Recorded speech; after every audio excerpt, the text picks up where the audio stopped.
空中哲学チャンネルへようこそ。今日私たちが探求するのは儒教倫理の同体感です。リスナーの皆さんも儒教とか孔子の教えって聞くとなんか時代遅れだなとか、わかります。ルールが厳格で上の者には絶対服従しなきゃいけないみたいな、そういう硬くて退屈な道徳の教科書みたいなものをイメージするんじゃないでしょうか。そうですね。非常に多くの方がそのように誤解されていますよね。歴史の授業で暗記させられただけの退屈な支配層の論理だって捉えられがちです。はい。でも実際のところその根底にある思想は全く違うんですよね。ですよね。もし今これをお聞きの方でそうした堅苦しい印象を持っているとしたら、今回の探記はかなり衝撃的なものになるはずです。今回私たちが徹底的に読み解いていくのは2024年10月に発表された論文人本倫理観動態倫理という非常に興味深い資料の束です。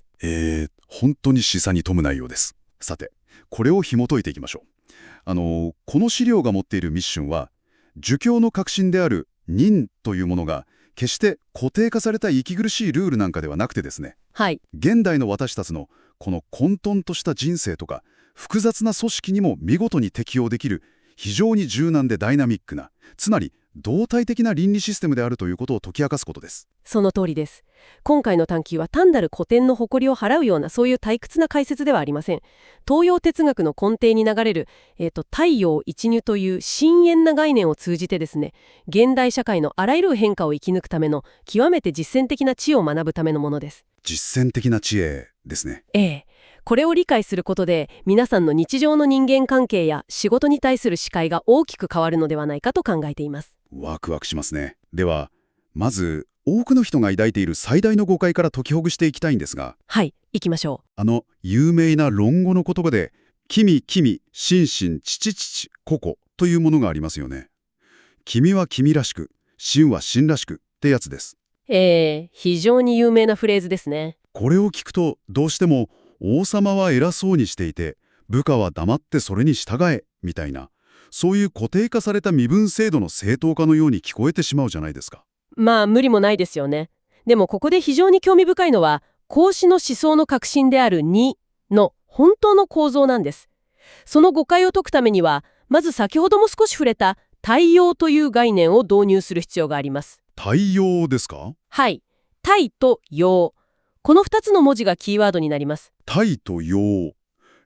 それは具体的にどういう意味なんでしょうか？対というのは物事の本質とか理想、精神性、あるいは目に見えないポテンシャルのようなものを指します。なるほど。本質やポテンシャル。それに対して用というのはそれが外に現れた現象とか現実、具体的な実践、あるいは物質的なものを意味するんですね。はいはい。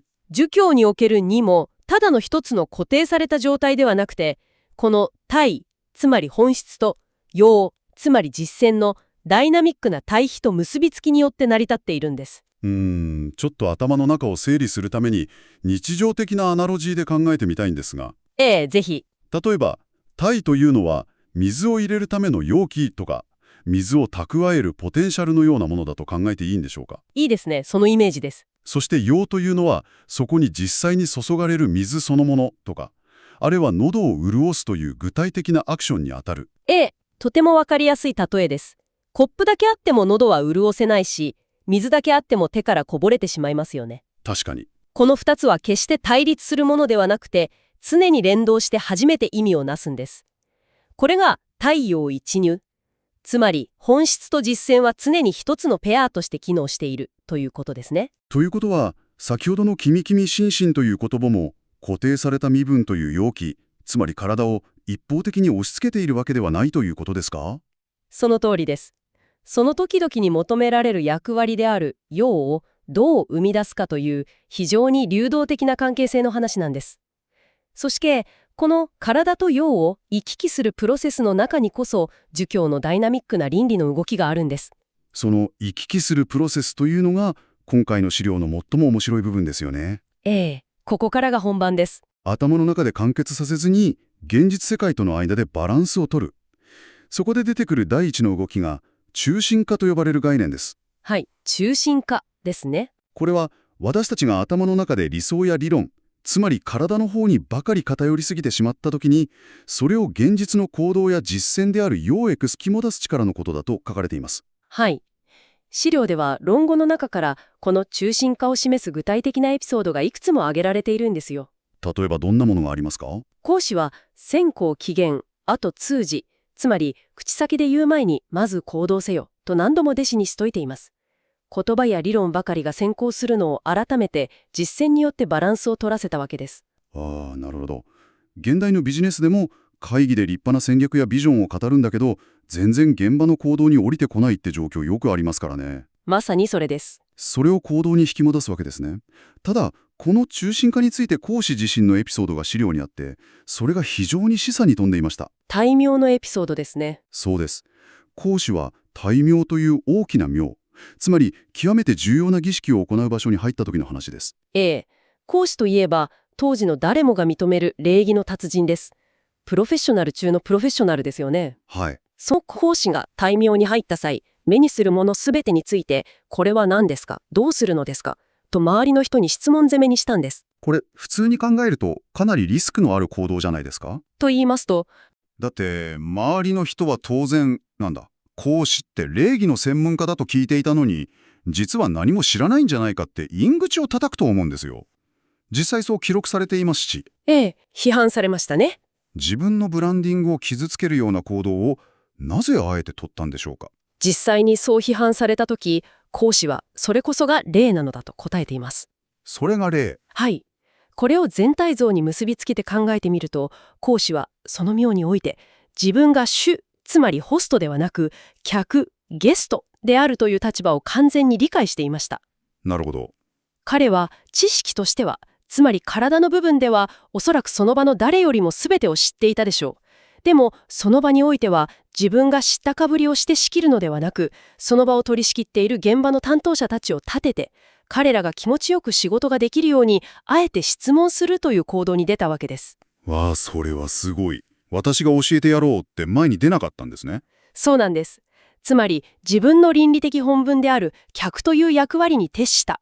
これこそが状況に応じた見事な中心化の例なのです。いやー、もし今、これをお聞きの方でご自身の職場やコミュニティを思い浮かべているなら、これはかなり耳の痛い話かもしれませんね。ギクッとする方も多いでしょうね。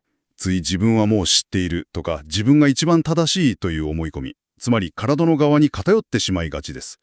本当は部下を育てる上司としての役割や、パートナーをサポートする役割、つまり、用に徹して行動すべきなのに、変なプライドが邪魔をしてしまう。孔子は、あえて無知を損なうことで周囲を立てた。これが本当の教養であり、実践への引き戻しなんですね。その柔軟性こそが重要視されているんです。私は先生だから偉いのだとふんぞり返るのではなく、現場の状況に合わせて自分を最適化させるわけです。すると、当然次の疑問が湧いてきます。理想から現実への引き戻しが中心化だとしたら、私たちが現実の行動やルールにばかりとらわれてしまったときはどうなるのか。良い視点ですね。資料はここで第二の動きである共中心化を提示していますね。現実の利益や表面的なルール、つまり用の方に縛られすぎてしまったときに、それを自分自身の内なる本質、精神性である体へと引き戻すカウンターの動きです。はい。人間は放っておくとどうしても目に見える結果や表面的なルール、世間体といったように気を取られてしまいます。確かに、数字とか評価とか目に見えやすいですからね。孔子は論語の中で公言礼職、つまり言葉たくましいで愛想が良いことを厳しく批判したのもそのためです。表面的な態度を取り繕うことばかりに長けていて、内面的な本質が空っぽになってしまっているからです。中身がない状態ですね。孔子にとって仁というのは完全に自分自身の内なる問題なんです。対仁ゆいき、仁をなすは己によると言っています。他人にどう見られるか、あるいはどんな成果を上げるかという外側の評価基準ではなく、自分自身の本質と向き合えと。そういうことです。ここでの歴史的なエピソードも面白かったです。孔子の弟子でとても優秀でビジネスの才能もあった古今の話がありましたよね。古今の質問ですね。彼が、もし私が民衆に広く恩恵を施して多くの人を救済することができたら、それは仁と言えますよねと自信満々に尋ねたシーンです。古今としては目に見える巨大な成果を成し遂げれば、それが最高の道徳だと考えたわけですね。彼らしい発想です。はい。でも孔子の反応は違った。ええ。孔子は、それは任どころか、もはや聖人の領域だ。あの陽や春といった伝説の王でさえ悩んだことだ。お前はまず自分の身近なところ、自分自身を立てることから始めなさいとたしなめました。現代でも世界を救う大事業を成し遂げたいって語る起業家は多いですが、足元の自分自身の在り方を見失っていては意味がないということですね。まさにその通りです。大きすぎる目標という陽にとらわれて、自分の内面という体を見失っている状態への警告です。もう一つ、判事という弟子のエピソードもありました。これも考えさせられました。はい。判事は政治家になりたかったのですが、孔子に農業の技術を教えてくださいと頼み込みました。すると孔子は、彼が退出した後に、彼は小人だ、つまり気の小さい人間だと厳しく批判したんです。ここパッと聞くとちょっと不思議なんですよね。農業自体が悪いわけではないじゃないですか。実用的で社会の役に立つ素晴らしい技術なはずですが。もちろん農業が悪いわけではありません。孔子が見抜いたのは判事の動機の部分です。動機ですか。ええ。判事は政治家になるための本質、つまり仁や徳を磨くことをすっ飛ばして、表面的な技術や手っ取り早い野心にとらわれてしまっていたんです。本質を見失って目先の技術に走ることを虚中心化ができていない状態だと危惧したのです。なるほど。表面的なテクニックや見栄ばかり気にして自分の内面を磨くことを忘れている状態ですね。スキルアップばかり追い求めて人間力をおろそかにする現代人にも刺さる話です。そうですね。ちょっと待ってください。ここで先ほどのキム・キム・チンシンという言葉に戻ると、はい。もしかしてこれも身分制度の正当化ではなく今の状況適応の話につながるんでしょうか。気づきましたか。まさにその通りです。素晴らしい洞察です。つまり君は君らしくというのは俺はリーダーだぞと権力を振りかざすことではなく、その瞬間に求められる役割を果たすということですよね。ええ。例えばチームが落ち込んでいる時には希望を与えるリーダーになり、誰かが困っている時には便宜を図るサポーターになる。表面的な肩書きにとらわれず本質に立ち返って役割を変えていくということですか。完璧な理解です。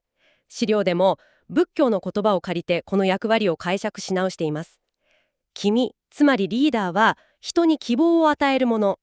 信、つまりフォロワーは人に便宜を図るもの。父は人に自信を与えるもの。子は人に喜びを与えるもの。へえ、肩書きじゃなくて与える影響なんですね。そうです。相手の状況に応じて自分を左胸中心化し、エゴを捨てて役割を演じきる。これこそが儒教の真のダイナミズムなのです。いやー、面白いですね。行動や現実に向かったり、内面や本質に戻ったりと、絶えず行き来しなければならない。はい。でもこれって実際にやろうとすると、とてつもなく難しくないですか。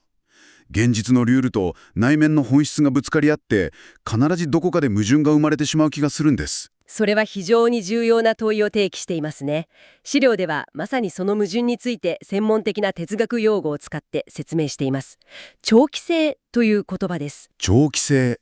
あまり聞き慣れない言葉ですが、いわゆるパラドックス、矛盾のことですよね。はい。行動と内面を行き来する中で、私たちは必ず深いパラドックスに直面します。そして一見すると不道徳に見える行動が、より高い視点、本質的な視点から見ると実は任であるというケースが出てくるのです。一見不道徳なのに任であると。その象徴的な例として挙げられていたのが、漢中という政治家のエピソードでした。ええ。漢中のエピソードはこのパラドックスを理解する上で最高の実例です。当時の倫理観、つまり表面的なルールからすれば、君主が殺された場合、臣下は後を追って死ぬか、せめて死ぬまで戦うのが絶対の忠義でした。いわゆる武士道みたいなものですね。そうですね。しかし漢中は君主のために死にませんでした。それどころか敵側に使えることになります。当時の基準からすれば、彼は府中で臆病な裏切り者ですよね。はい。孔子の弟子たちも当然彼を批判的に見ていました。死ななかった漢中は任ではないですよね、と孔子に詰め寄っています。命を懸けるのが絶対のルールだった時代に生き延びて敵に使えたわけですからね。でも孔子の評価は違ったんですよね。はい。孔子は漢中をニョキ人、これぞ人であると絶賛したのです。なぜですか？なぜなら、生き延びた漢中はその後、戦争をすることなく、天下を平定し、数えきれないほどの民衆の命を救ったからです。なるほど。孔子は表面的な忠義のルールにとらわれず、結果としてより多くの命を救い、平和をもたらした漢中の本質的な行動を見抜きました。これがパラドックスの解消、つまり協調帰化です。ルールに縛られて思考停止してはいけないということですね。自分の命を捨てるという忠義のルールよりも、民衆を救うというより大きな義の本質を取った。その通りです。でも、どうやったらそんな風にパラドックスを乗り越えて本質を見極めることができるんでしょうか？現実の世界で私たちはどうやってそのバランスを取ればいいのでしょうか？その答えが資料の核心部分に提示されている孔子の究極の信奉です。それはたった4つの言葉に集約されています。4つの言葉。はい。無為、無備、無故、無我です。無為、無備、無故、無我。この4つがそのバランスを取るための鍵になるわけですね。それぞれどういう意味合いになるでしょうか？現代の言葉に訳すなら、思い込みを持たないのが無為。絶対にこうでなければならないと要求しないのが無備。一つの考えに頑固に固執しないのが無故。そしてエゴ、つまり自分を捨てるのが無我です。深いですね。これこそが太陽一入を達成し、パラドックスを乗り越えるための究極のシステムなのです。思い込みを持たず、絶対を求めず、執着せず、エゴをなくす。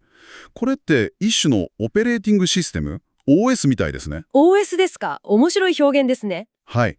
古いアプリや固定されたルールをインストールするのではなく、常に最新の状況に合わせて処理してくれる柔軟な OS を頭の中に持てと言われている気がします。まさにその通りです。孔子は決して石碑に刻まれたような不変のルールを説いたのではありません。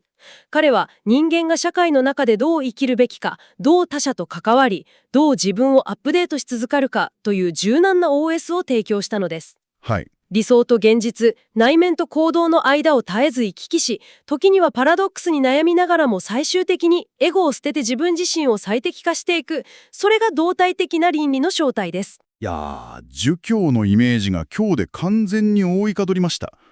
論語というのは、道徳の押し付けではなくて、現実の矛盾をどう生き抜くかという極めて実践的で、ある意味で最先端のシステムだったわけです。ええ、だからこそ数千年の時を超えて、現代の複雑な社会でも機能する力を持っているのだと思います。さて、ここで最後に少し視点を変えて、一つの思考実験をしてみたいと思います。リスナーの皆さんも一緒に考えてみてください。はい。資料から得た知識を私たちの生きる現代に当てはめてみるとどうなるか。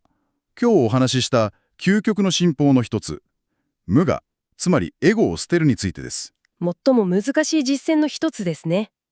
私たちは今、SNS やパーソナルブランディングの時代を生きていますよね。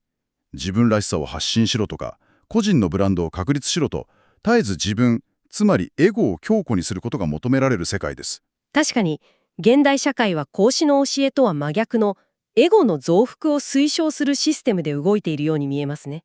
そうなんです。常に自分をプロモーションしなければならない現代社会において、講師が説く無我という OS は果たしてインストール可能なのか、あるいは現代のシステム自体が私たちに互換性のないソフトウェアを無理やり走らせようとして精神的なバグを起こさせているんじゃないか。非常に鋭い指摘です。もし今日、あえて自分らしさという執着を手放してみたら、あなたの目の前の景色はどう変わるでしょうか。自分をアピールするのをやめて、目の前の人のために、ただ純粋な役割に徹してみる。ぜひそんなことも考えながら、日常の風景を見つめ直してみていただければと思います。新しい視点が開けるかもしれませんね。お聞きいただきありがとうございました。あなたのお役に立ち、何かのインスピレーションになれば幸いです。それでは、また次回。